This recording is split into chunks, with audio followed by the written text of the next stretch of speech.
দেখো বন্ধুরা, দীর্ঘদিন ধরে একটা মানুষের সঙ্গে কোনো কিছু খারাপ ঘটনা ঘটে যাওয়া বা দীর্ঘদিন ধরে তার সঙ্গে খারাপ চলছে, কিছু মানুষ খারাপ ব্যবহার করছে, এর ফলে দেখা গেল ওই মানুষটা একটা সময় পরে গিয়ে যে না, সে আর বাঁচতে চায় না, কোনোভাবেই এই পৃথিবীর মায়া কাটিয়ে সে চলে যেতে চায়। কিন্তু দেখা গেল আবার ওই মানুষটি কোনো পরিস্থিতিতে, মৃতপ্রায় পরিস্থিতিতে পৌঁছে গেছে, কিন্তু সে আবার তখন ওই পরিস্থিতি থেকে আবার বাঁচার আশা রাখে,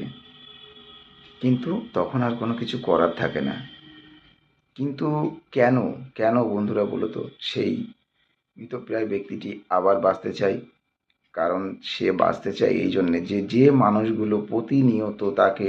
লাঞ্ছনা যন্ত্রণা দিয়েছে, তার সঙ্গে দুর্ব্যবহার করেছে, যার জন্য সে এরকম একটা পরিস্থিতিতে এসে পৌঁছেছে, সেই মানুষগুলোই সেই মৃতপ্রায় ব্যক্তির পাশে মানে ওই সময়টায় এসে